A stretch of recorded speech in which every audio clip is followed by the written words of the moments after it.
આ છે દ્વારકામાં આવેલ અતિ પૌરાણિક જગ્યા ભીમરાણા મોગલધામ, એટલે કે માં મોગલનું જન્મસ્થાન. આજથી આશરે 1300-1400 વર્ષ પહેલા ભીમરાણા ગામમાં આસો સુદ 13ના દિવસે મોગલ માનો જન્મ થયો હતો.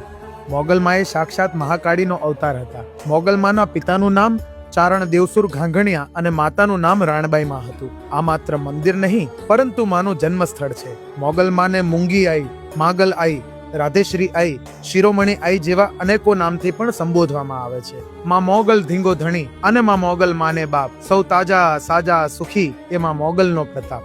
માતાજીના દર્શન કરતા જ શરીરમાં એક કંપન મહેસૂસ થાય છે, જાણે ઉર્જાની એક લહેર શરીરમાંથી પસાર થઈ હોય.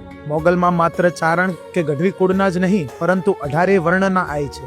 માના દ્વારે અનેકો ભક્તો આવે છે અને કહેવાય છે કે સાચી શ્રદ્ધાથી માગેલી ઈચ્છા એ મોગલમાં અવશ્ય પૂરી કરે છે. જો તમે પણ દ્વારકા દર્શન કરવા જાઓ તો ભીમરાણા મોગલધામના દર્શન કરવાનું ભૂલતા નહીં. જય મા મોગલ.